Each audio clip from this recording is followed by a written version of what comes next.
Hey, this is Lance McGowan, the Tropical Smoothie Guy, and I'm going to go over one of the comments that I got from one of my videos by responding in a video.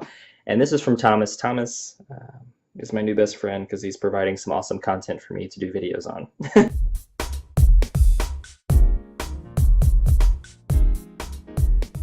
Anyways, he states a few things. One is, if the genetic combinations are unstable, why are they around for 20 years? If God, etc., was so good at making food, then why have we been altering food through selective breeding for 10,000 years? NAS GMO report is the most comprehensive, clearly shows safety, and lists all of the sources of the reports and funds, the vast majority of which are not from industry.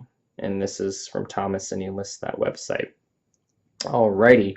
Well, thank you for your comments and the website link. I'll check, I've checked out the website, and to answer your points, the use of toxic pesticides and herbicides on GMO crops is more of the issue due to its negative effect on the soil, microorganisms, and humans who live in the area. We have been selectively breeding crops for thousands of years, but more for size, shape, color, and taste. Okay, so that is more of what we've been doing, and this is a very different thing than gene splicing or making plants pesticide, herbicide, or disease resistant. As with any study, who is funding it, their agenda, and if they are telling you everything, good and bad, or just good to protect profits, are a couple things to look out for. And when you look at some of the committee board members on that website, you had mentioned, they work for universities, typically in their agricultural department or other areas where there's, a focus on funding particular agendas with regards to like genetic modification.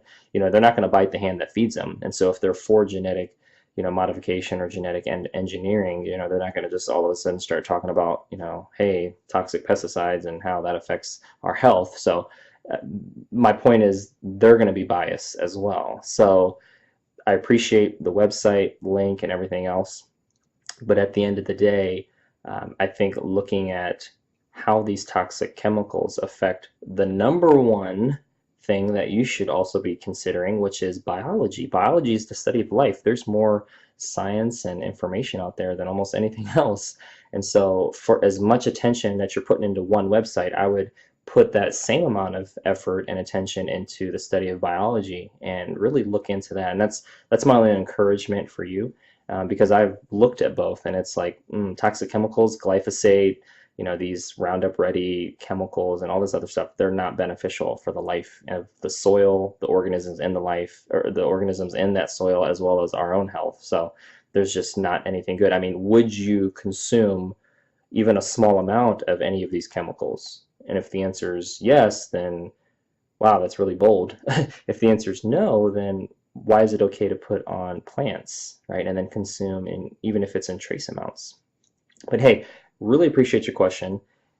Again, great content for these videos. Like, I feel like I don't have to come up with as much, but at least just respond to them. But yeah, thank you. Make sure to click the subscribe button if you haven't already, and check out some of the other videos I have in the links in the description box to learn more.